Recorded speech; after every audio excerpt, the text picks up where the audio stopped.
This episode goes out to our patron, Sarah. You're the bonus in our lives.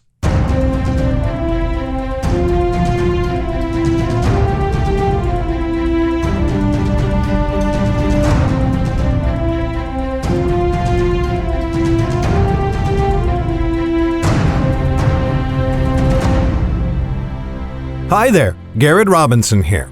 Welcome to the special bonus episode for the Nightblade Epic Podcast Season 3. Hey listener, welcome back for a special bonus episode of the show. We're on a 6-week break before launching into Season 4, but today we wanted to give you something special. There's no big new announcements today, but I did want to remind you of a couple of things. First, this month saw the release of Tales of the Wanderer Volume 1. This gigantic omnibus contains the first 3 books in the Tales of the Wanderer series, starring Albern and Mag, both of whom you met in Season 3 of the podcast. And not to spoil anything, but you might really want to brush up on their story before we get to Season 4 of the show. Just trust me on that one.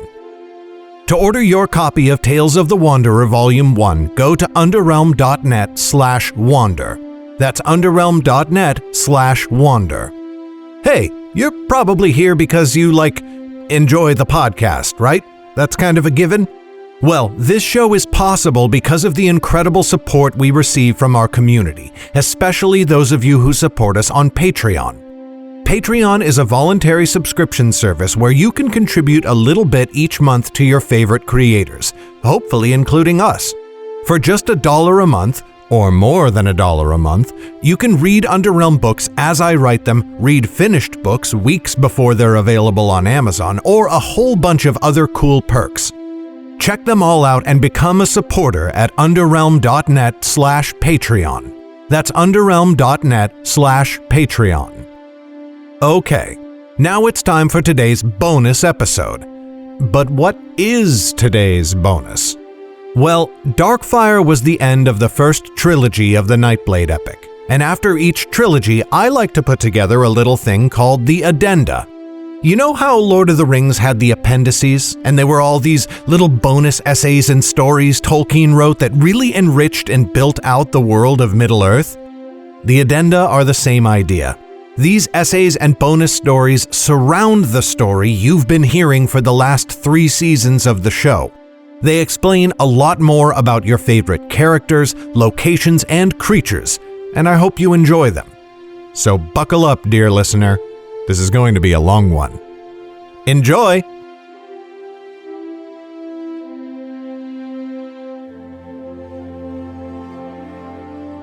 Addendum A. Historical Essays from the World of Underrealm. Of the 9 lands and the first High King. Many questions surround the 9 kingdoms of Underrealm, but let us begin with something simple, fundamental, a name that is an integral part of this world, the single thread through which all other threads of story are laced. Why is it called Underrealm?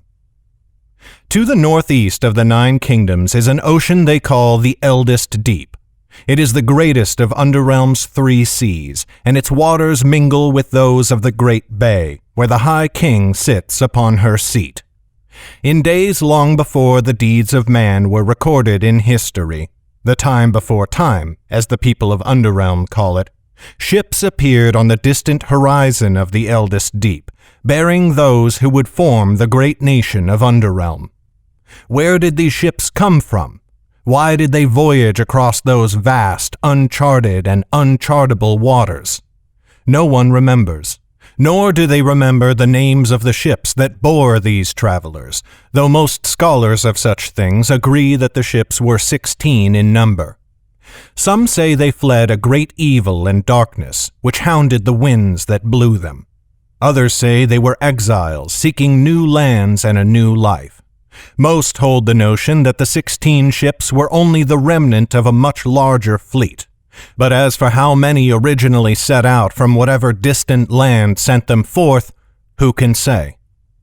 One piece of lore that has survived the long centuries since is the name of the first High King, Roth. His lack of a family name is neither a fault of poor record-keeping nor a sign that he was a bastard. It is known that Roth threw off the family name with which he was born and forbid his subjects to speak it. This is a strong argument in favor of those who think he led a fleet of exiles.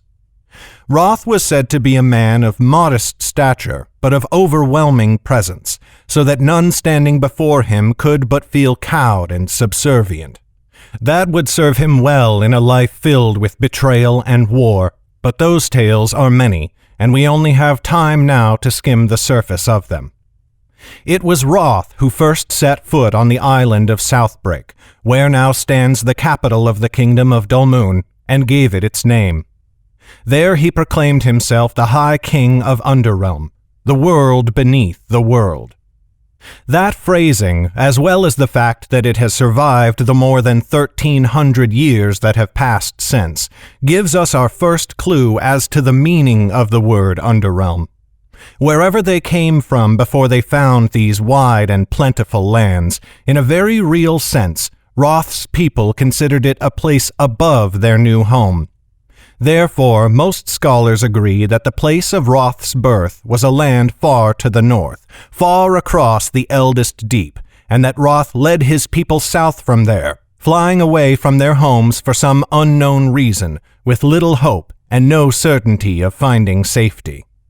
But this tale has not gone untested, for upon occasion some bold or foolish captain will muster a ship and a crew, or sometimes even a fleet, and sail off across the eldest deep, hoping to find the lost lands from which Roth came. And yet it seems that some force wishes the humans in Underrealm to remain there. No such voyage has ever been attempted, but was waylaid by sudden storms and waves, forcing the ships to turn back. And whenever any captain has been reckless enough to press on through the thunder and the rain, they have never been seen or heard from again.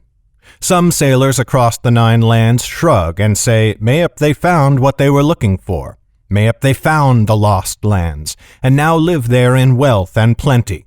But the seafarers of Dulmoon, that great kingdom of sailors, always shake their heads at such talk, and mutter into their cheeks of elf magic. The island of Southbreak would in time become an ironic joke, for it is in fact one of the northernmost lands in all the Nine Kingdoms. But Roth did not know that when he landed there. He at once began to settle the island, where no humans lived to resist him. For a time he made his capital in a port city on the island's northeastern shore, which he named Kingsmouth.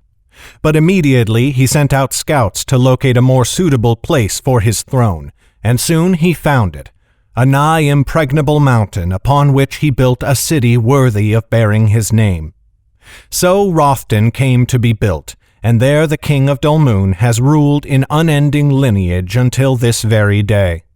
It would be nearly a millennium before Underrealm's capital would be moved to the High King's seat, the island city in the great bay just off the shores of the kingdom of Selvin.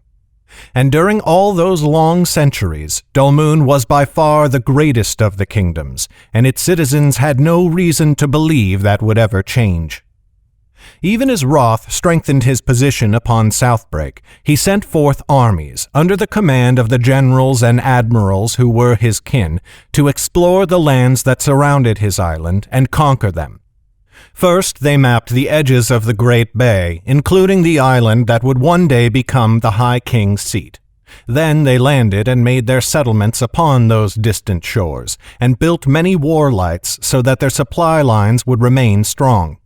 The greatest of these were Brecker and Alphos, which still stand today upon Dulmoon's western sea border. Southbreak had been uninhabited when Roth landed there, but the other lands of Underrealm were different.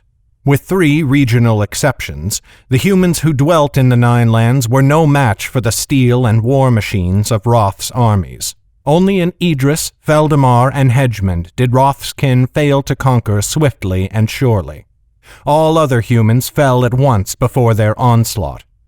But the Nine Lands held a host of other creatures who fought bitterly to keep humanity from wresting away control of their homes. That was a fight they were destined to lose, but the fires of those wars burned far and wide and long. Where there were mountains, satyrs threw javelins and fired arrows from high places where humans could not climb. Upon the lakes and rivers, wurts swarmed from the water to drag human ships under the surface and drown the sailors who manned them. In the forests, imps fought with bitter poison to stop those who would fell their wooded homes. In the grasslands of Wadeland, the proud centaur nations united to throw back these new invaders. Other more bestial creatures were less organized but no less dangerous. Many a scouting party would vanish in the night, prey of a wandering vampire. Harpies were most common in the mountains, but dwelt in many rocky places, and struck with a savage fury that knew no compromise or reason. Karoks lived alone and could be reasoned with, but if angered, in their bare forms they could rend whole armies to corpses. 1,000 such creatures plagued the conquering human armies. Most terrible of all, dragons were not uncommon in those days, and if they felt that humans drew too near their mountain strongholds, they would come screaming from the sky without warning, but with roaring, deadly fire. And then there were the elves, wordless, deathless, devoid of fear, anger, or mercy. Not even the most rash historian doubts that, if they wished it, the elves could have stopped Roth's armies in their tracks and wiped all memory of humanity from the lands of Underrealm. Yet for reasons unknown, they stayed their hands. Much could be said of this, but it is a tale for another time. What is certain is that in the end, humanity won out, so that by the time of Lauren the Nightblade, most lands in Underrealm were under the unchallenged rule of humanity. The wars that shaped the realm lasted far longer than the life of Roth, the High King who began them. His remaining years upon Southbreak saw the conquering of Dulmoon, which he named and took for his own domain. The name meant moon travel, and referred to the fact that, while sailing across the Eldest Deep, he would point his ships every night to the place on the horizon where the twin moons set. 2, his armies conquered Selvin, and its rule he granted to his sister, Renna, who was called the Sunmane, with the sole condition that she bow her knee to him. And it was Renna who gave Selvin its name, after her daughter, Sylvan, and because of the land's plentiful forests. Selvin's rich and bountiful lands would give Roth's armies the resources they needed to build the rest of the 9 kingdoms. Roth's gift of Selvin to his sister established a tradition that would stand the next 5 centuries. A kinsman of the High King who conquered a land was given dominion over it, and their rule would pass to their descendants forever. Roth's gift was also the indirect cause of his death. His eldest child, whom he had named Renna after his sister, and who would come to be known as the Blackheart, grew jealous of her aunt. She thought that Selvin should have been gifted to her. She was her father's eldest child, after all, and had been the chief lieutenant of his armies under Renna Sunmane's command. When she heard of Roth's proclamation robbing her, as she saw it, of her rightful kingship, she sailed back to Southbreak at once. She sent word ahead of her arrival and begged her father to meet her on the docks of Kingsmouth. It had been many years since he had seen her, and Roth did not know the anger that now twisted in his daughter's heart. Therefore he met her on the docks as she had asked, and he wore no armor, nor did he bring many guards, only relatives of his and Renna's, who he thought might wish to see her. Therefore, when Renna swept from the deck of her ship upon him with a war party, he was utterly unprepared. She slew all who stood beside him and cast their bodies into the Eldest Deep.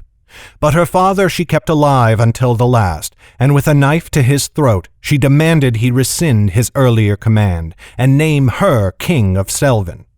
Roth spit in her eye, and named her Blackheart.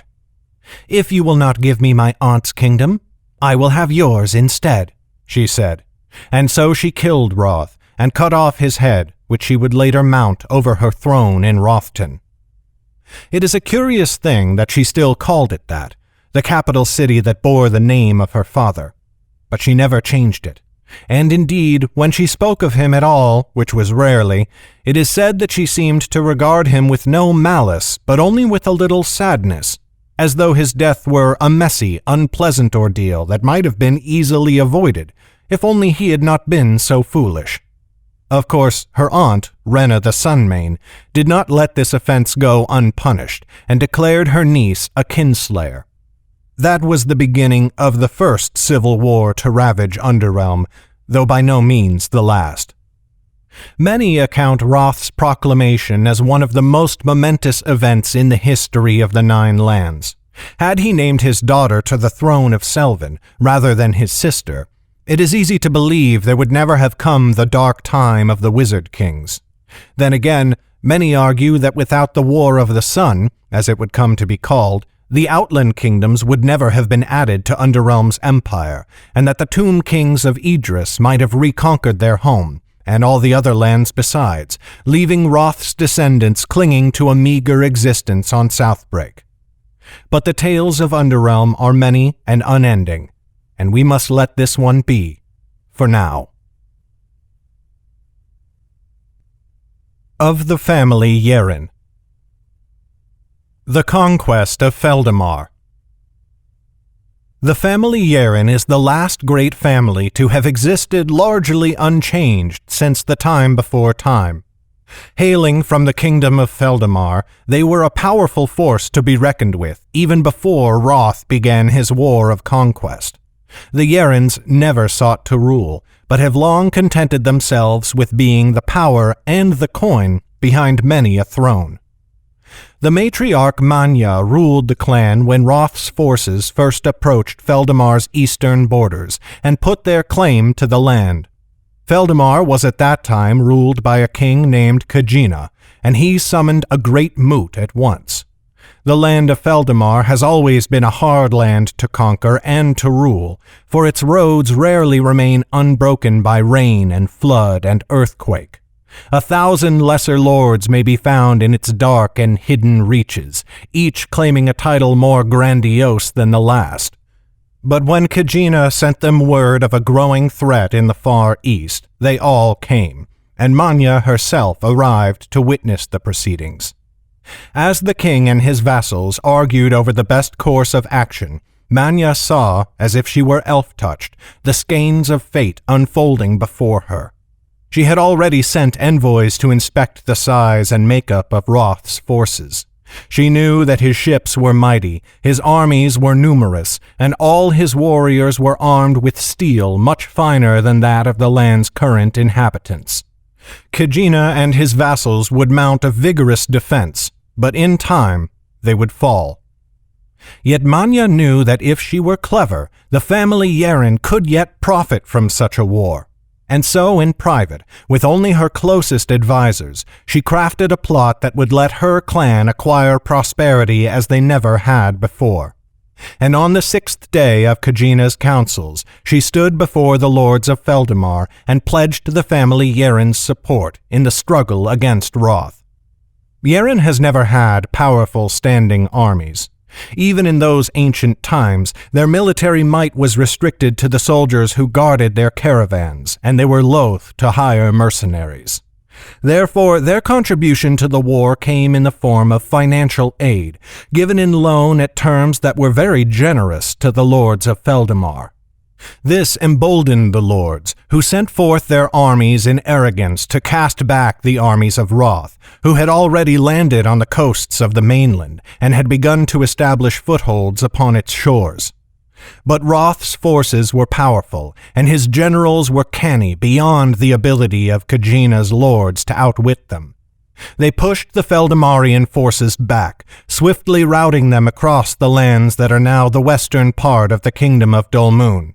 They were led by Roth's own sister, Renna Sunmane, who always led her armies from the front and laughed as she slew her foes, so that she became an elf-tail among the Feldamar troops and threw them back in terror whenever she showed her face. Once the fighting reached Feldamar's jungle, the progress of the invaders slowed. The soldiers of Feldamar were now fighting in their own territory, in a land that was strange to Roth's armies, and they took one bitter stand after another, often on the thresholds of their very own homes. Still, Rena's armies defeated them, but the battles became grim and bloody things, dozens of soldiers dying for every mud-slick pace of ground gained or lost. It was then that Manya took her next step. Kejina and his lords had begun to struggle in their payments to her, generous terms or no. Therefore she sent envoys to Rena Sunmane, and the two of them met secretly, face to face, as the month of Eunice ended and summer began. Manya told Rena Sunmane of her dilemma, and promised that she could deliver a swift and decisive victory over all of Feldamar, conquering the whole kingdom in less than a year. In exchange, Rena only had to promise to pay back the debts of the Feldamarian lords. This Rena did easily, for she knew that Roth's armies had discovered vast mines of gold and jewels in the kingdom of Wadeland. The centaurs who lived there considered them worthless, and so they had given them up easily to the immigrants of Dulmoon. Rena knew that Roth, her liege lord, would easily surrender a portion of his newfound wealth to secure the conquering of another kingdom that would no doubt earn him even more. With the bargain struck, Manya returned to her clan and put forth her instructions. Suddenly, Kejina and all his lords found it impossible to wage their war. They had put too much faith in the family Yeren, and their supply lines depended in the main upon that family, which now withdrew its support entirely. Their troops starved, and soldiers will always desert a lord who can neither feed them nor pay the wages promised. Manya promised that Feldamar would be conquered within a year, but it was during year's end, only 8 months later, when Rena Sunmane raised her banners over the city of Dahab, which in those days was the capital of the kingdom. Kejina was the last lord of Feldamar to fall, cursing Manya's name even as his lifeblood dribbled out between his teeth, his breast pierced by Rena's sword. The Wizard Kings and the Dark War.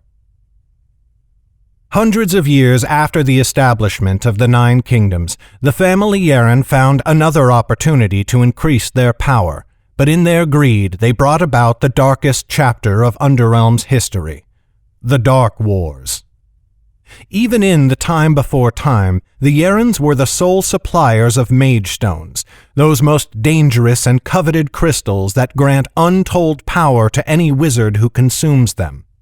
The secret of the mage stone's origins, as well as the technique of their manufacture, is the family's most closely guarded secret, and none have ever discovered it. Indeed, through the centuries, the family's leaders have put almost as much effort into concealing the secret as they have into increasing their family's wealth and power, for the one depends entirely upon the other. All that most agree upon is that the manufacture of mage stones must take place deep within the jungles of the Yeren's home kingdom of Feldamar. It was in the year of Underrealm 432 that the family Yeren began to supply wizards with mage stones for the specific purpose of helping them secure one or another of the 10 thrones, the thrones of the 9 kingdoms and that of the High King. Once such a wizard king was installed, they were entirely dependent on the family Yeren for their continued rule. 2, if they did not retain a steady supply of mage stones, they would suffer the madness that the stones could bring about. But so long as they kept the family Yeren well paid and did them occasional political favors, they never wanted for the black crystals. On occasion, a wizard king would ascend to the throne and then attempt to break their dependence on mage stones. Few kings are fools, after all, and every one of them knew, more or less, that the family Yeren did not offer assistance out of any altruistic motive. But then the Yerens would act swiftly, uniting the other wizard kings to destroy whichever of them had tried to rebel. It was a perverted mirror of the relationship the High King has always had with their vassals, where obedience and control have been maintained by the threat of loyal kingdoms rallying against any usurper. Over 4 centuries of careful manipulation, the family Yeren amassed a power greater than any that has been seen in Underrealm before or since. It was not until the fearless decree of the High King Andriana in the year of Underrealm 772 that wizards were outlawed from seating any throne, and the days of the wizard kings came to an end. Though Magestones had become an inextricable part of Underrealm's culture and economy, the power of the family Yeren nonetheless began to wane, for they could no longer move their most valuable goods in the open, but had to resort to smuggling them. Still, there were many wizards who would defy the king's law, even as stone eaters became more and more reviled through the years. And others would deceive wizards, feeding them the stones in secret until they lusted for them, and then controlling them with threats to remove the supply. Such conspirators also did their parts to keep the Yeren coffers full, and thus Yeren remained the wealthiest and most powerful of all the merchant families, long after the days of the Dark Wars. Damaris. By Underrealm's 12th century, the star of the family Yeren had reached its nadir. Near the end of the 13th century, they began to climb again. Still, they were forced to ply their most profitable trade in secret, but under the guidance of the matriarch Waviv, they began to make inroads among the mystic order. Many of the mystics in those days were dissatisfied with their lot as an order of peacekeepers, and sought for the first time to amass some sort of true power in the Nine Kingdoms. The family Yeren supplied gold and information to some few of the Red Cloaks, who turned a blind eye to their dealings of Magestones, so long as the stones were not used in a way that harmed the mystics. In the year 1280, Damaris Yeren was born, only 3 years after Waviv took her place at the head of the family. Growing up, Damaris was fascinated by the political machinations of the Nine Kingdoms. Ever she searched deeper and deeper for the secrets that lay behind each throne, each great family, for it seemed clear to her that whoever held the most secrets held the most power. As she grew into adulthood and was entrusted with greater duties for the family, her thirst for information became a lust that could not be sated. Her pursuit of secrets soon led her to one of the greatest secrets of all, the assassins of the family Drayden. Theirs was a dark and evil name, and it seemed clear to Damaris that the family Drayden was slowly growing in power. Few in the family Yeren were willing to admit this, but Damaris cursed them for fools. She resolved to find and speak with one of these assassins to learn more of them, if she could. When Damaris was not quite 18 years of age, her manservant Gregor caught a Drayden assassin who had been assigned to kill another member of her family. Damaris spared the assassin's life, and in return the woman taught Damaris all she knew of the arts of torture and interrogation. Knife, poison, coercion, these tools and more she mastered, and in practicing them she discovered a taste for pain that sometimes made her feel ashamed, but which she could not deny. After learning all she could, Damaris fulfilled her end of the bargain. She released the assassin, who carried out her mission and killed Damaris's cousin. But Damaris arranged to have the Drayden agent found and killed just after her mission succeeded, so that no Drayden ever learned what she had done, except for a man named Mako, whose tale is told elsewhere. With her newfound knowledge, Damaris soon became one of the most well-informed women in all the Nine Kingdoms. In every land, every city, she acquired new knowledge that her victims had meant to take to their graves. She put every tidbit to terrible use, and soon her expeditions of trade had become the most successful of anyone in her clan. Indeed, the most successful the family had seen in centuries, ever since the Dark Wars. But with her success came ever greater ambitions. Waviv and the other elders in the clan saw this, and they were not pleased. Damaris came from a lesser branch of the family, and no matter her maneuverings, they never respected what they saw as her somewhat lower birth. But while they may not have been willing to raise her above her station, neither did they wish to remove or punish her, for under her skilled hand, after all, the family's coffers filled to overflowing. Thus she was allowed to pursue her aims mostly as she wished, even while she was cut out of the greater machinations of her own family. It was because of this peculiar freedom, laced with disapproval though it was, that Damaris first heard of a growing darkness across Underrealm. While traveling the northern reaches of Dorsey in the year 1311, she tracked an informant of the family Connell into the Birchwood Forest. After Gregor dragged him out again, Damaris brought him to a Yeren stronghold, and there she plied her skills upon him. After more than a decade, she had become most knowledgeable in the craft of interrogation. From her captive, she learned of troop movements, and the locations of many Connell wizards, and some political maneuvers they had planned upon the seat. The family Connell was in the midst of attempting to secure the High King's favor, and Damaris wished to know how and why. Again and again she brought the informant to the very edge of death, only to draw him back again. At last, when she believed she had learned all she could from him, she allowed him to cross the threshold into the darkness below. But then, with his dying breath, the man whispered a name. It was a name Damaris had never heard before, and that was something she could not abide. But the man died before she could inquire any further. The name remained on Damaris's mind ever after. At first she tried to put it aside, thinking it only the ravings of a dying man. But it gnawed at her when she lay alone in the dark. Somehow she knew it was important. Night after night she would pace the fine rugs of her home, whispering the name to herself. She mentioned it to no one, not even Gregor, for she wished for no one else living to know of it, in case they could use it against her. But she repeated it to every fresh prisoner she drew into her dungeon, alone, when it was only the two of them, when no one else would hear, and just before she took their life at last. Time and again she was disappointed, for no one seemed to have heard it. Then at last she whispered it into the ears of a Colentin woman, and saw stark terror in her eyes. The woman languished under Damaris's knives longer than anyone had before her. Damaris extracted everything she could about the name, and then had it repeated thrice, and dug deeper to investigate any slightest variation in the tale.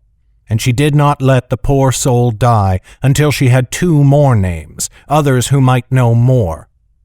Things moved swiftly from there. Twice more she caught her flies, and twice more spun her webs about them. Soon she had learned enough of the name to send an envoy into the Great Rock Mountains. She half suspected the messenger would never return, but they did, with a summons.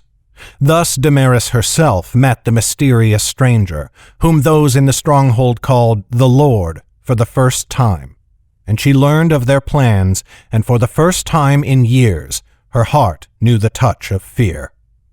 She was granted leave to bring this matter before the heads of the family Yeren, not to tell them all, but to tell them enough. She proceeded at once to the city of Dahab in Feldamar, and there she demanded an audience with Waviv herself. But Waviv had grown tired of Damaris's schemes, which had grown more and more erratic as she searched for others who had heard the name. Therefore Waviv forced Damaris to speak with an envoy instead. Grinding her teeth at the insult, Damaris nevertheless passed on her information, wording it in such a way that she knew it would have the best chance at piquing Waviv's interest. Her scheme worked. Waviv at last granted a personal audience, where Damaris revealed as much information as she could. In the end, she gave 2 ultimatums. The family Yeren must pledge itself to the service of the Lord, and they must at once sever all ties and alliances to the Order of the Mystics. At that, Waviv burst into uproarious, if croaking, laughter. Then, almost as swiftly, she grew wrathful. If Damaris had brought nothing better than dark elf tales meant for children, proclaimed Waviv, then she was to return to the seat and never leave it again. To abandon the mystics was madness, she said. Already some had begun to call them the 10th Kingdom, and whoever drew swords in their service would surely conquer. In that moment, Damaris knew her clan was doomed. With false humility, she begged forgiveness and took her leave.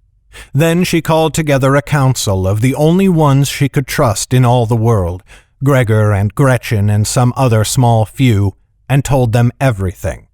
Everything, not the half-truths she had brought to Waviv. Then they put their own plans in motion to save what they could. One small branch of the family Yeren that could be replanted and regrown after the rest of the tree had been cut down. And as her first step, She began to acquire as great a supply of mage stones as she possibly could. Of the were-mage Auntie. Auntie was the child of a lesser merchant family, and so her parents paid for her to undergo the trials at a young age. She was found to be a were-mage, which profoundly disappointed her parents, who refused to pay for her to attend the academy. What good would a were-mage be for selling and transporting grain? A fire-mage would have been far more useful. So Auntie was left to her own devices to learn her magic as best she could. She despised her parents for depriving her of a magical education and never forgave them for it. Without instruction, she never learned to do more than change her appearance, and could never shift her form into anything other than human. Once she came of age, she found the mystics and joined them. They happily accepted her, for her magic made her invaluable as a spy. Her parents objected, of course, but the mystics issued a writ of privilege, a written order that releases a new recruit from all former ties if they will pledge themselves to the mystics for life. Auntie happily did so, though even at that early age she had no intention of remaining with them for all her days. Auntie was a sadist, even as a child, but where some, like Damaris of the family Yeren, enjoyed inflicting pain upon another's body, Auntie was fascinated by cruelty. Hers was the pleasure of the lover betrayed, of the child slapped without warning, of the innocent brought to harm by the person they trusted most. The mystics turned a blind eye to her tendencies so long as she kept to the king's law. But with the authority of the Red Cloak, she did not follow the law for very long. After a time, she had a sort of love affair with another mystic in her squadron, a man named Coven who was already wed. Some time after their trysts began, Auntie and Coven were assigned to track a rogue fire mage together. The fire mage was an abomination, an eater of mage stones, but in the course of their hunt, they discovered the fire mage was actually Coven's wife, who had been driven to madness at the discovery of his betrayal. In trying to capture her, Coven hesitated, for he could not force himself to hurt her. But his wife had no such hesitation, and killed him before narrowly escaping Auntie's clutches. Auntie was very strictly ordered to bring the woman in for questioning, as the mystics wished to learn where she had acquired her mage stones. They had already investigated the family Yeren, who were not providing them in this case. In fact, the mage stones came from a brigand who was making quite a living for himself attacking Yeren caravans and stealing their mage stone cargo, then selling the product at deeply discounted rates to almost any wizard who would pay for them, until the family Yeren caught up with him not long after, and killed him quite slowly. Auntie accepted her orders, and then promptly disobeyed them. She tracked the fire mage down, but then appeared to her as Coven himself. This threw the fire mage into confusion and regret, and Auntie overpowered her, cutting her tongue out and thereby permanently removing her gift of magic. Auntie then tortured the fire mage to death over the course of weeks. Her ministrations were aided by the mage stone withdrawal the woman suffered from. Auntie herself never partook of the mage stones. She knew the terrible toll they took upon the body. But all the while, as she starved and cut and tormented the woman, she maintained the visage of her prisoner's dead husband. Moreover, Coven had whispered many of his wife's secrets to Auntie over the years, secrets only he could know. Auntie taunted the woman with these secrets, so that she believed her husband had somehow survived and was now taking his revenge. Thus she died in madness, pain, and misery. The mystics sought for and eventually found Auntie and tried to bring her before the king's justice, but Auntie evaded capture. She fled to Cabris, where she hid in the streets until the mystics abandoned their search. Then she set about her work. Her were-magic let her become a powerful thief, though her grasp of the magic was rudimentary. Wearing the faces of others let her amass quite some coin and treasure. Soon pickpockets, thugs, and thieves throughout the city began to hear of her, and they flocked to her side. She made them call her their auntie, and her true name was lost to all, except mayhap some tome of record in a mystic stronghold in one of Underrealm's far corners. She was Auntie, not only to her children, but to everyone. She kept the boys who came to her, uniting them into a force of thieves and robbers like the city had never seen before, and with their aid her wealth grew, though she never enjoyed it. The girls, when they reached a certain age, she took into the depths of the city's sewers, and they were never seen again. Rape is the most heinous of crimes in Underrealm, often euphemistically referred to as the king's harshest law. Its punishment is immediate execution. Yet Auntie found herself in command of a troop of boys who did not know the law, and who looked to her to guide them. And so she asserted her control over them in every way she knew how, including knowledge of their bodies without their consent. Her sadism made her enjoy it all the more, and she relished the look of terror, fear, and especially guilt in the eyes of her children. She became a twisted, vile, and hateful creature, and in her own way she was far more evil than any of the great villains who plagued Underrealm in those days. Of all the girls who came under her sway, none ever escaped, except two. The second was Lauren of the family Nelda, of course. Her encounter with Auntie in Cabris is recounted in the Nightblade epic, and ended with Damaris slashing Auntie's throat in the bowels of the city sewers. The first girl to escape was the mind mage Theron, whose tale is told elsewhere. It is worth noting, however, that Auntie forever respected Theron for escaping her clutches. She even changed her more or less permanent appearance to match Theron's after the girl ran away. Olive brown skin and dark eyes, with dark hair that she often turned blonde, not with dye but with her wear magic. In this way, a part of Theron always remained in Cabris, even after she left it. And though Lauren thought that such was Auntie's natural look, she was mistaken, and did not see Auntie's true form before she herself fled the city. Addendum B. Calendar of Underrealm and a Timeline of Events. The Calendar of Underrealm. There are 363.5 days in an Underrealm year. In their calendar, these are divided into 12 months of 30 days each. To reconcile the extra days, at the end of each year there is a 3-day holiday called, appropriately enough, Year's End. It takes place in the middle of winter, when the world is coldest, and after which the world comes to life again. Year's End is often a time of celebration, when people of all the 9 kingdoms take to feasting and revelry, bidding farewell to the year that has ended and readying themselves to greet the year that approaches. Even-numbered years have leap days, placed in the middle of Year's End so that it is 4 days long in those years. For the sake of ease, the 12 months of the Underrealm calendar have been given their Latin names from the Gregorian calendar. However, they are arranged in the original order of the Gregorian calendar, with Martis being the first month of the year, as follows. Martis, winter. Aerilis, Maius, and Eunice, spring. Iulis, August, and Septis, summer. Octus, Novus, and Dectus, autumn. Janus, Febris, and Year's End, winter. Martis comes just after Year's End. As with any calendar, the assignment of seasons is arbitrary, and the people of Underrealm saw no reason to make them fit the calendar symmetrically. Therefore, winter stretches from Janus to Martis. Spring is Aerilis to Eunice. Summer lasts from Iulis to Septis, and autumn is from Octus to Dectus. In the strictest sense, then, the seasons do not truly fall where they are delineated on the Underrealm calendar.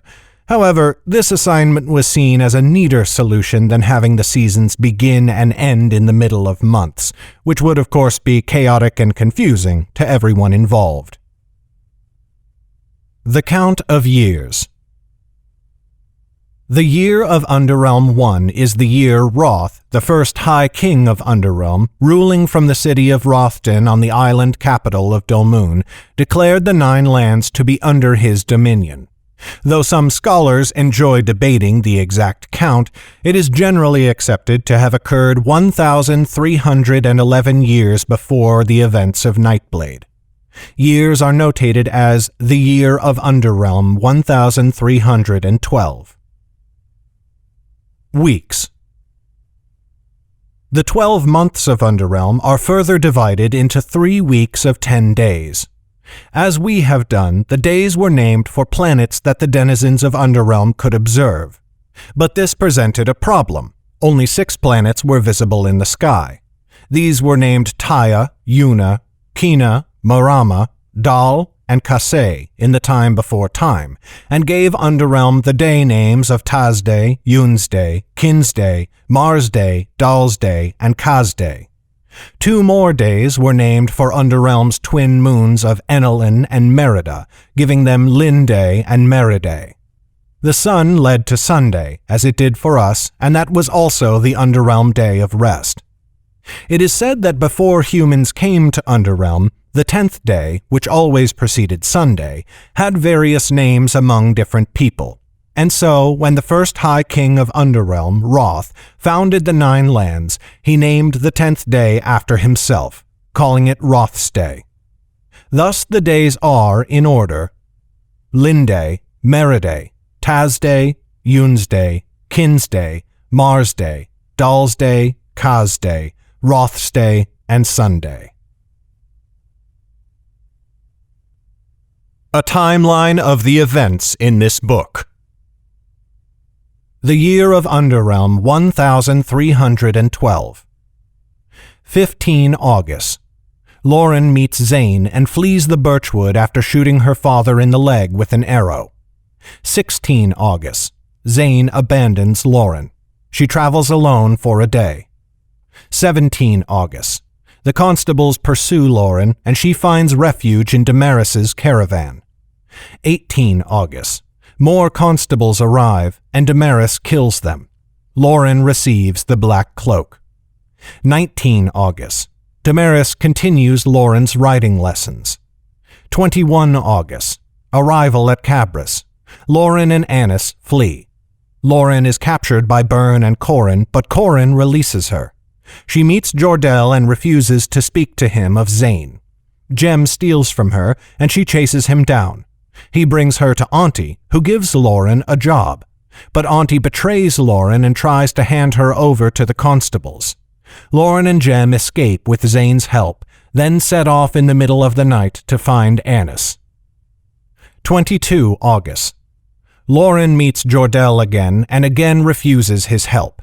She and Jem find Annis, and together the 3 of them escape Gregor in the sewers.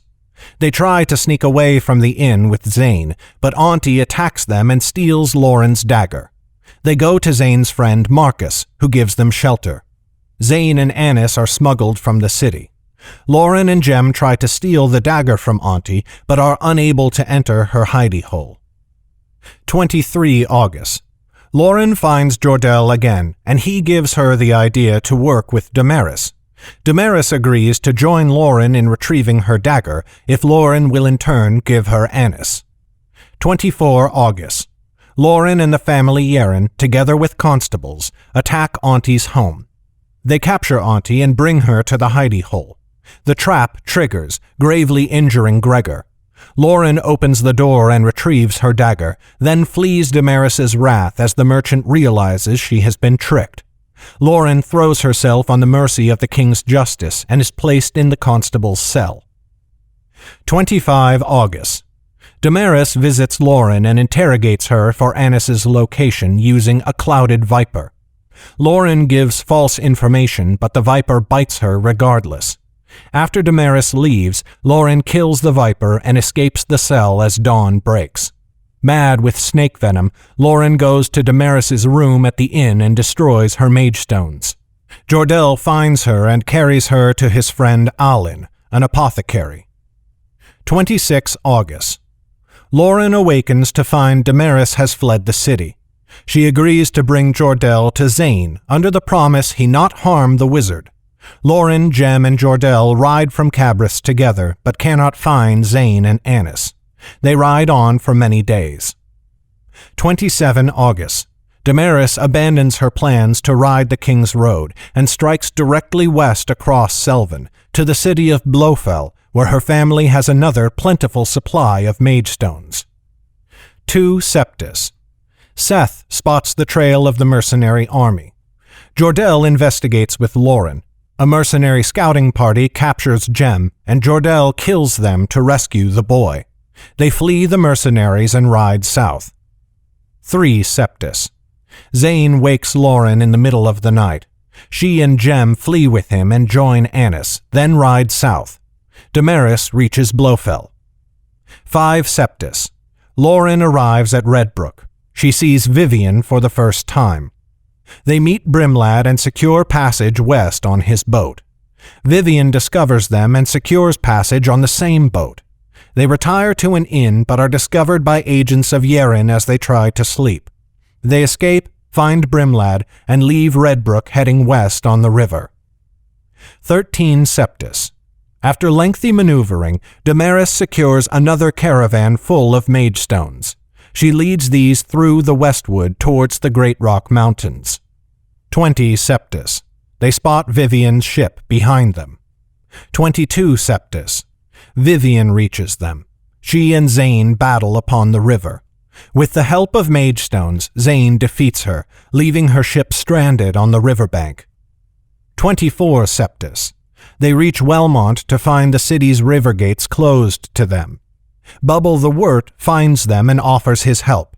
Brimlad departs, heading back towards Redbrook. Bubble and his brother Stream make a bowl to let them under the river gate. Annis nearly drowns, but Lauren rescues her, nearly drowning herself.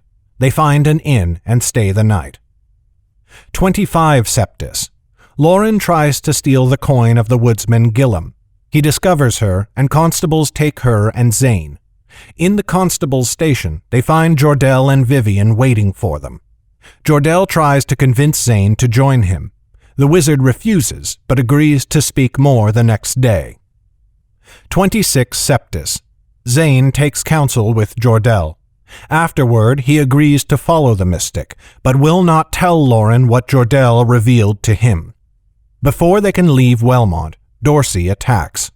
Jordell tries to get them all out of the city, but the guards will not open the gates. Zane, Lauren, and the children aid in the defense of Wellmont. After the battle, Zane kidnaps Annis and vanishes with her. Distraught, Lauren joins Jordell to hunt for the wizard. 27 Septis. Jem finds Zane and Annis in a riverboat.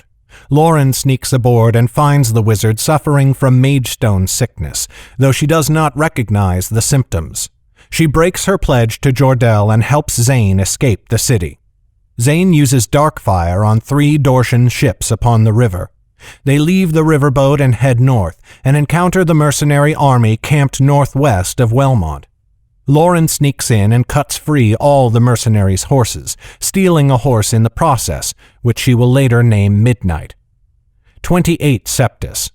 Lauren returns to find Annis tied up, and Zane gone with their magestones. Together the girls ride after him, catching him shortly before daybreak. Jordell and Vivian find them soon after. Mercenaries appear on the horizon, and they all must ride east to escape. They encounter the second mercenary army on the road. Zane strikes down the outriders with Darkfire, and then kills Vivian's mystics. Vivian escapes, barely alive. Lauren subdues Zane, then pledges herself to Jordell. Together they bundle Zane atop a horse and ride north. 29 Septis. After an incident, 2 riders flee the fighting at Wellmont and strike out east across Dorsey's southern reaches. 30 Septis. Lauren stops for the night in a cluster of trees, and Jordell reveals to her the history of her dagger. 2 Octus. Lauren's party reaches Strappa. They leave Zane tied in the woods, then enter the town and buy a room for the night. While getting supplies, they visit Alburn's shop, and Lauren purchases a new bow. 3 Octus. Lauren's party meets Derek, Jordell's friend and a fellow mystic, at the stables. He betrays them to his fellows, who try to capture them. They defeat the mystics and escape with Alburn's help. They retrieve Zane and ride north, reaching the foothills of the Great Rocks. 4 Octus. Lauren's party leaves the foothills and enters the mountain pass that spans the Great Rocks. 8 Octus. Lauren's party comes down into the valley for the first time. A rainstorm begins. They take a route back up into the mountains, at Albern's advice that it is faster than riding the valley floor. 12 Octus. Lauren's party encounters a rock slide that stops their progress. They turn back for the valley floor. 15 Octus. Lauren's party reaches the valley floor again. Her birthday passes without her noticing it. 21 Octus. Again, Jordell chooses to take a faster path up into the mountains. 23 Octus. Damaris reaches northwood as the sun sets. 24 Octus. Damaris sends a small trading party into Northwood to keep up the appearance of her caravan, but she sends most of her wagons into the mountains towards Triskin's stronghold. 26 Octus. Lauren first encounters the satyrs. Albern talks his way through the encounter. They ride hard all that day and through the night, then camp for a day. 27 Octus. Albern begins to teach Calentan bowcraft to Lauren. Jordell begins to teach swordcraft to Jem. 28 Octus. Lauren sets off on the road again. That night, while she is on watch, Zane slips his bonds and strikes her unconscious. 29 Octus. Jordell teaches Lauren to track wizards using her dagger. They trap Zane in a satyr cave and capture him, sealing the cave as they escape. Jordell reveals to them Zane's history with the Lord Prince Eamon. 30 Octus.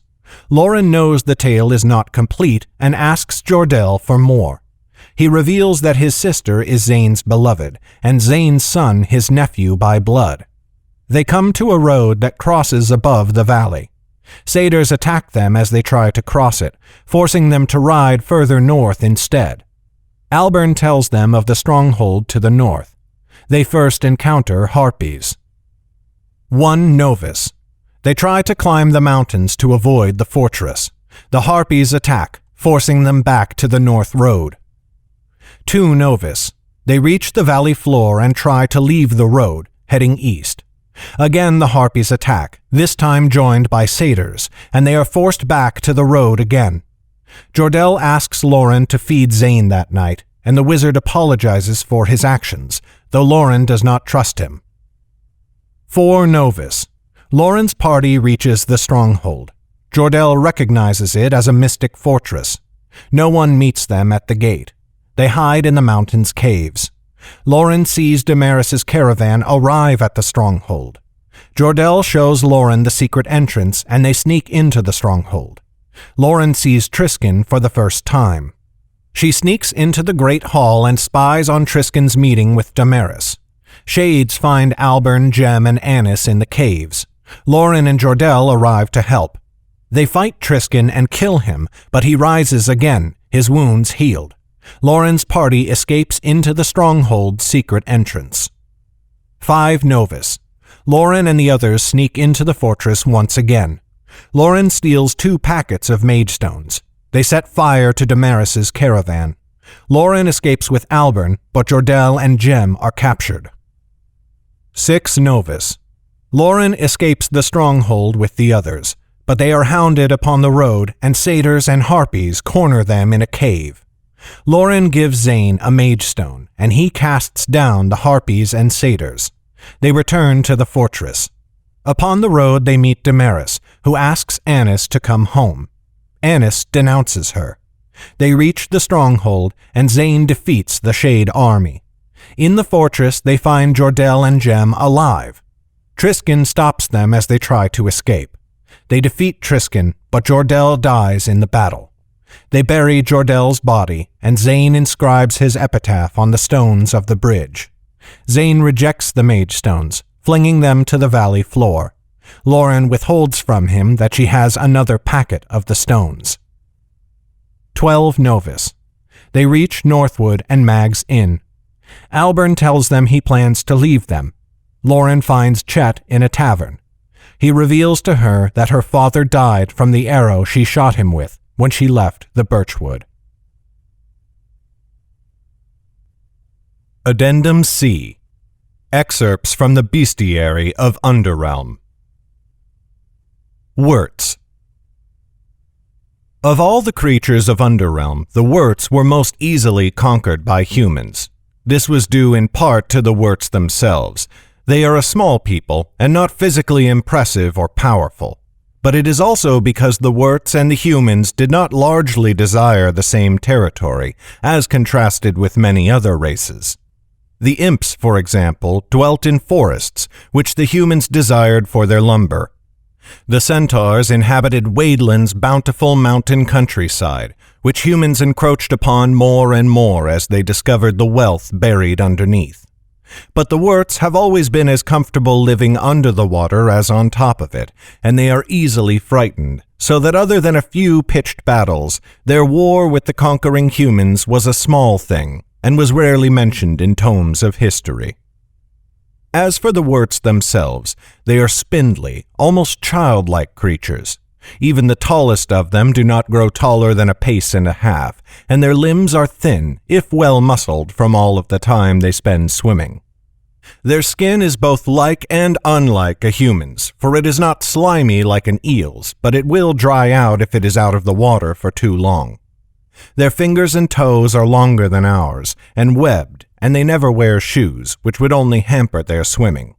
As far as their appearance, their eyes and teeth are most disconcerting to humans who are unused to them. The eyes are large and bulbous, like a fish, and somewhat closer to the sides of the head than the front. The teeth are in 2 rows and sharp, for Wurts use them to tear open fish and eat them raw. Wurts form into clans like schools of fish, and they build homes for themselves beneath the water out of driftwood and mud. Their homes are constantly worn upon by currents, and so they are always repairing and fixing them. They build beds for themselves and their young out of reeds, which they form into meshes that they half submerge in the water. In this way their skin never dries while they sleep, but they are still free to breathe clear air, which allows them to rest more easily than breathing water, though they are able to sleep while doing so in a pinch. A Wurt clan has very few specialized roles. The most revered member of each clan is their lore master, who keeps the knowledge of the clan and its families, as well as the world in which they live. But the lore master has no authority, only his knowledge. A sort of universal accord exists in a Wurt clan, so that once knowledge has been shared among all its members, a decision simply happens. This is no sort of mind-speak, the way the elves are sometimes said to talk to each other and to humans. What is known to one Wurt is not necessarily known to all the others. That is why lore masters exist. But once a matter has been discussed among the clan, an agreement is reached that all concur to without it being voiced, and all act accordingly. In the waters they call home, Wurts have no equal. In Underrealm's 3 oceans there are dolphins and sharks and other more terrible things that can best the Wurts in nimbleness or speed. But in the landlocked rivers and lakes, Wurts are prey to nothing, and they feast on whichever fish they desire. Only men hunt them, and then it is a half-hearted thing, for a fisher must have luck beyond measure to spear a slippery Wurt. This does not completely stop humans from trying, however. Wurts are almost universally distrusted by the crews of riverboats. This is because while Wurts never pose much threat of violence, they are nevertheless prone to theft, for they see all the water and all things within it as their domain. That includes human vessels, and so they will take anything from them that catches their fish-eyed fancy. Thus they are reviled, and thus they are hunted, and thus they are careful never to let humans catch a glimpse of them if they can help it. Lauren of the family Nelda did not know just how lucky she was to meet Bubble on the bank of the Dragon's Tail, and to have his help entering the city of Wellmont. Nor did Bubble ever understand what made him venture from his own little stream to the Dragon's Tail that day.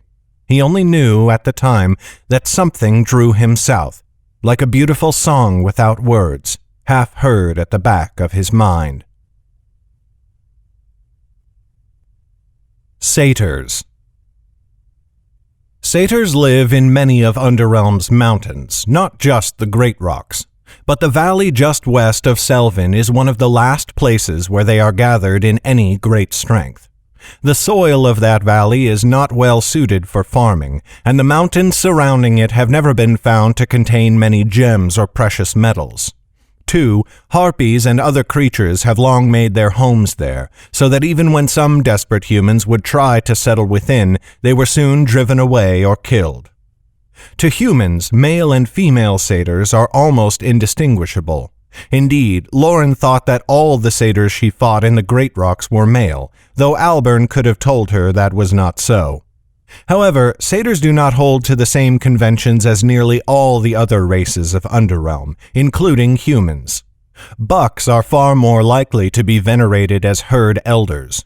Does are considered the chief authorities when it comes to kid-bearing and rearing, and one doe in each herd is the chief nurse mother.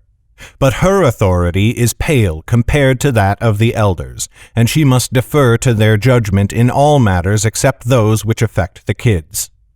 When it comes to dealing with humans, satyrs are among the most willing of the other races, more so than the fearful Wurts, and far more so than the Karoks, who are so reclusive that many humans doubt they exist at all. In the time of Lauren of the family Nelda, some wandering humans, such as Albern of the family Telfer, were known well by the satyrs, and would trade or exchange news with them. Yet such relationships were always tenuous, for when a new buck would claim dominance over a herd, it was common for them to assert their authority by commanding their warriors to slay a number of humans and collect their skulls. Skulls held a particular significance and almost a religious reverence among satyrs. They are a race of herbivores, and all tales of their eating human children were false. But they collected skulls from many animals, not just humans, and even from each other. Because of their horns, and because young bucks will often test each other by ramming heads until one or another of them is stunned and senseless, they consider the head to hold great significance and power. Wasting or destroying a skull is considered a sign of the utmost disrespect, as when the satyrs cast Tiglak's severed head at Lauren and her companions in the Great Rocks. Harpies. There is little to say of the vicious harpies, who, together with the satyrs, primarily inhabit mountains across the 9 kingdoms. Unlike the satyrs, harpies are plentiful in Wadeland. Why they can be found in that kingdom while satyrs cannot is a mystery to many, and something scholars have long debated. Harpies have leathery wings like dragons, although far, far smaller, and no arms. Their legs are almost scaled and have long talons like an eagle's. They use these, as well as their fangs, to bring down their prey. They are partial to carrion and will only hunt if they cannot find anything that is already dead. And when they do hunt, the smaller and weaker the creature, the better. They love the taste of a young satyr kid, which is one reason the satyrs birth and raise their young in caves that the harpies cannot reach. Harpies, like vampires, are almost more animal than thinking, intelligent creature. They have very little social structure, but form broods around a mother until she dies, at which point her daughters will vie for dominance. All harpies appear as women, and there are no men among them.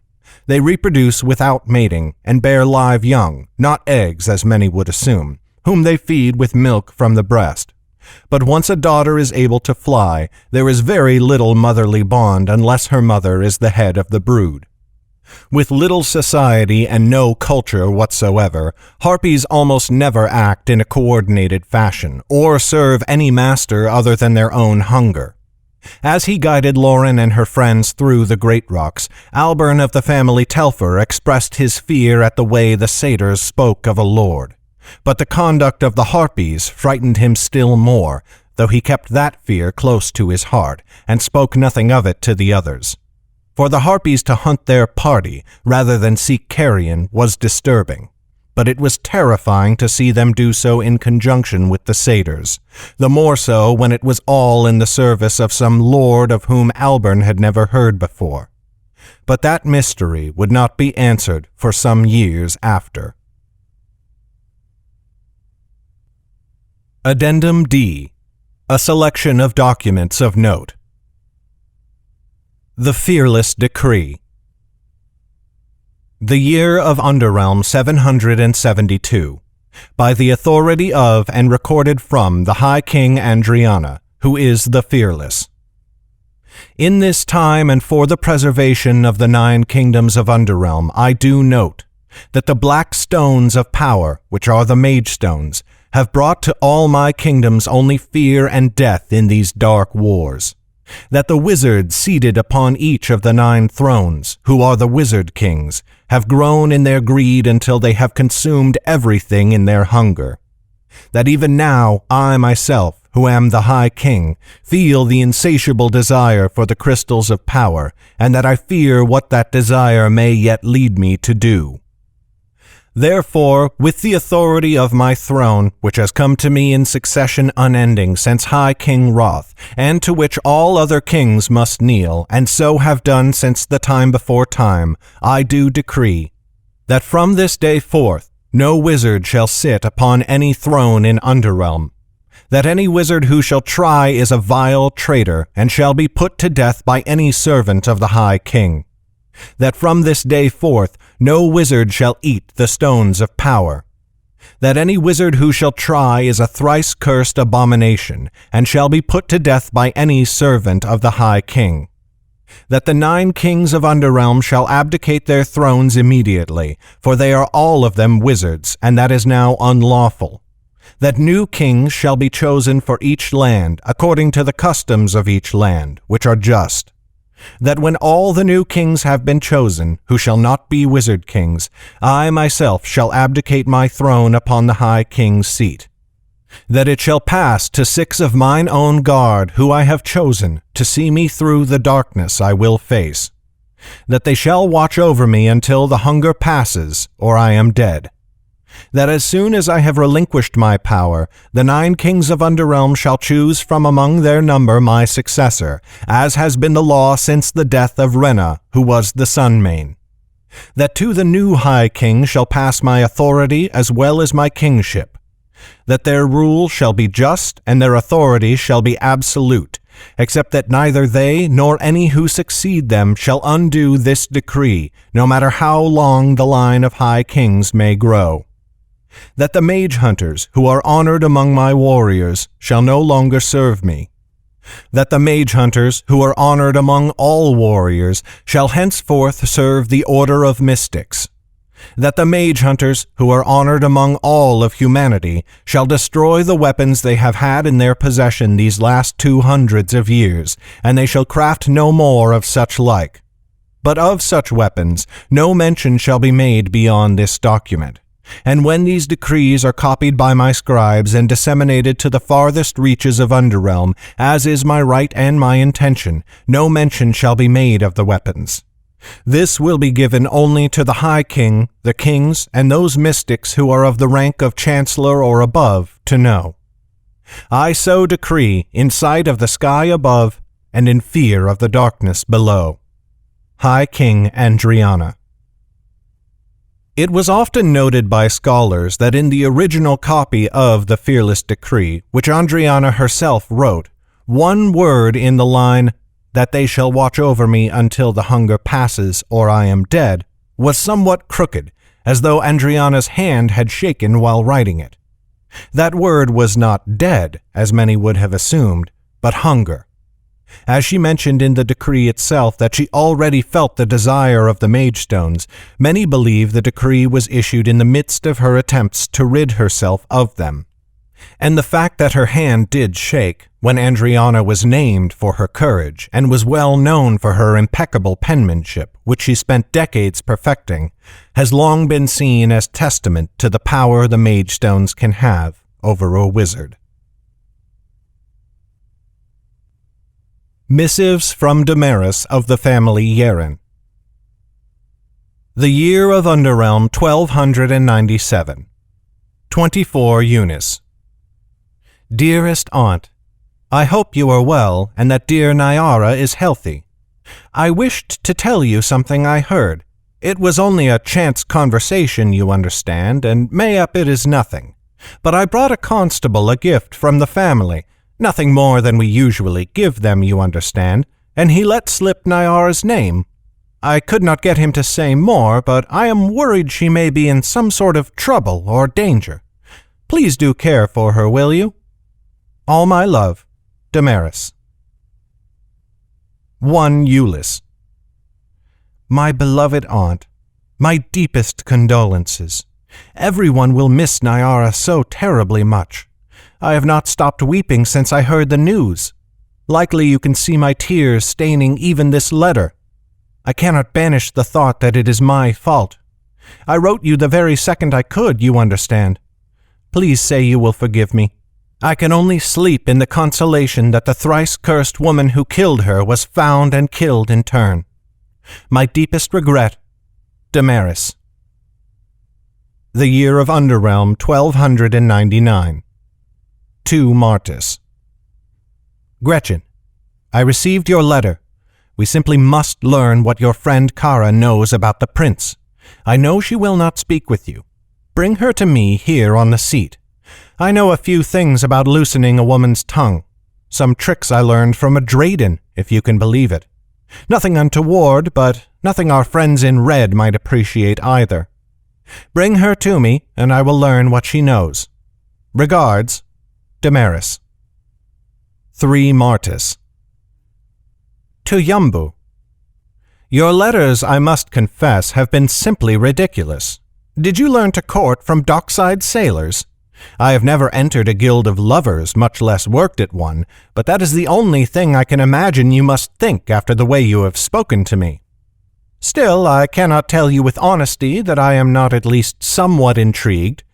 If you can promise that your tongue is more silver in person than you have conveyed with quill and parchment, you may visit me upon the seat. You ought to travel with Gretchen, for you can help her bring me some things that I require, and it would be well to ensure your trip is not entirely wasted, as I assume it will otherwise be. Breathless, I am sure, Damaris.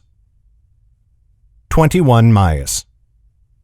My dear Gregor, I hope you have not found Wadeland too miserable. I got the tale from Gretchen's woman Kara. The king of Wadeland's son violated the High King's harshest law. Get an audience with him and tell him we know. He shall cooperate with us easily enough when it is his son's neck at stake, I would wager.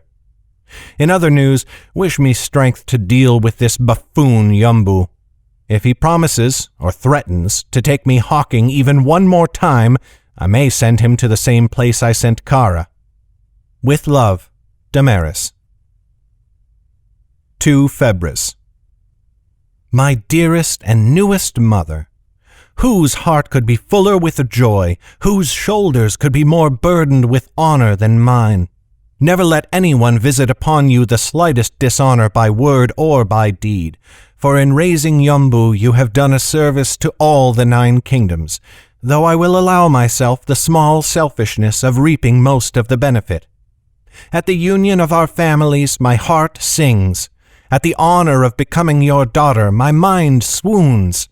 At the dowry you have given, I am reduced to speechlessness and, if I may confess, tears. It was hours after receiving your letter before I could so much as pick up the quill with which I write this. For all our days I will celebrate the union of our families. Next month cannot come fast enough, and I apologize again for not giving more notice. It is only that I cannot wait even one day longer than I must to wed your son. But you and I shall have ample opportunities in our lives to meet and to joyously share in our happiness. With all my heart, Damaris. The year of Underrealm 1300. 13 Martis. To Ganya. My condolences at the untimely passing of your son Yumbu. Who could have predicted that our union would have been cut so short? Your dowry is now but a cold comfort that does little to warm my empty home. Only one thing brings me joy. I am with his child. If that were not so, of course, I would return all Yumbu's lands and holdings to you, for I could not manage them properly in my grief. But on behalf of our son or daughter, I graciously accept them, to hold them in waiting until the child is of age. With everlasting sorrow, Damaris. 30 Novis. My dear Gregor, what has happened to me? I write this still weak in my bed. Not a full day has passed since she came into this world.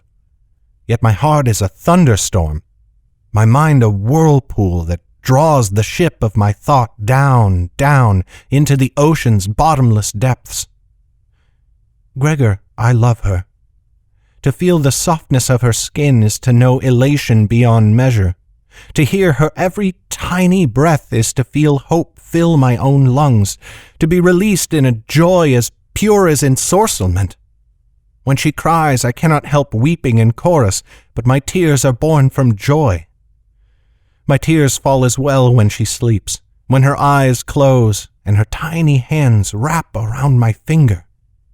Then the midwives come to me and ask what is wrong, and I tell them I weep for my husband. And Gregor, I tell them the truth.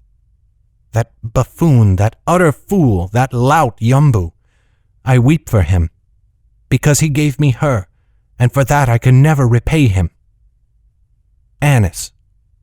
I have named her Annis, and the name will be joyous to me for all my days. No one is dearer to me, nay, not even you, old friend, and you know how I love you. Thus you begin to understand the depths of my love for her. Rarely do I command you, Gregor. Rarely do I give you an order. I do so now. So long as your heart beats, never let her come to harm. Sacrifice everything for her, even me. I wish you were here to see her now. Return when you may. Joyfully, Damaris. The year of Underrealm, 1309. 5 Maius. My dear Gregor, I have nearly forgotten what an utter fool Yumbu was, but it seems Annis is determined to remind me. She cannot have gotten it from me, certainly. I have begun to teach her the way of things, of our family, and why my caravans bring more coin than anyone else's. Not that any of the rest of the clan will admit it, yet she feigns horror with every new revelation. I suppose I can be patient with her. She is younger than I was when the Drayden instructed me, yet I cannot think I would be this squeamish even then. In any case, I have learned something of value concerning our contracts in Hedgemond. Enclosed you will find letters for some of our friends in the capital. Distribute them as quickly as you can, but sky above, be discreet. In anticipation, Damaris. The year of Underrealm, 1311. 8 August. Dear Gretchen, I require you upon the seat immediately. But before you leave Dahab, send me a letter with absolutely everything useful you know about the family Connell. Do this at once, and do not sleep before it is done if you can help it. This is urgent. I do not know why exactly, but I know that it is. And do hurry here. Something is coming, Gretchen. I must learn what it is. With haste, Damaris. 7 Octus. My dear Gregor, I must have another Connell. Do not bother with a cook or scullery maid again. I must have a member of the family proper. Do not make a scene, but do not worry if the mark is well known either. Things have gone too long unanswered, and I must get to the bottom of it. Urgency now triumphs over the need for secrecy. Remember, someone in the family. That is very important. With love, Damaris. Undated.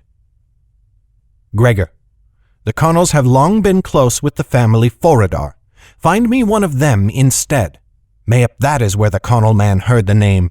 Certainly it seems no one else in the family will be of any use. Damaris. 18 Novis. My dear Gregor, at long last I have something, in the unlikeliest of places as well. I was tending to another matter entirely when a woman from Calentin came into my clutches. When I spoke the name, her eyes lit with fear and with recognition. She gave me 2 names.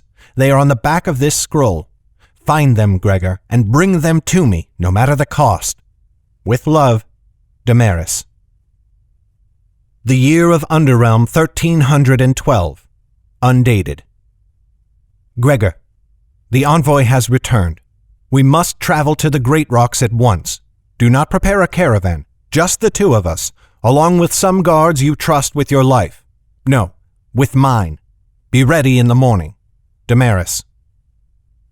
18 Octus. Gretchen, we have arrived in Northwood. On the morrow we enter the Great Rocks.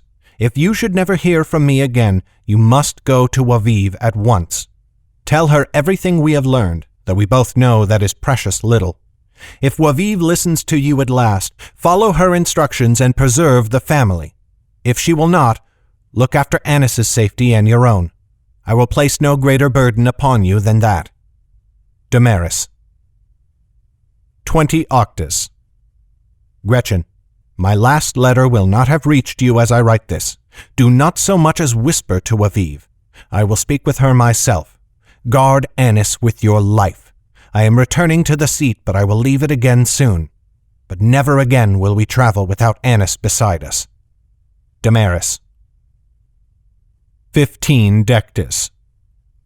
Dear Gregor, it is worse than our worst fears. Waviv is an utter fool. No, not a fool. She is jealous, as so many of them are. I fill the family coffers. I bring more coin than any other scion of Yeren. Yet still they deride me. Still they scorn me. I bring them warning of their own impending doom, and they laugh in my face. The family Yeren will fall. Nothing we can do will stop that now. But I will not let Anis fall with it. Ready yourself. Everything now will be thrice as hard. We will be lucky to come out of it alive at all. Only you give me hope, my friend. We will need each other if we have any hope of surviving what is to come. With love and fear, Damaris.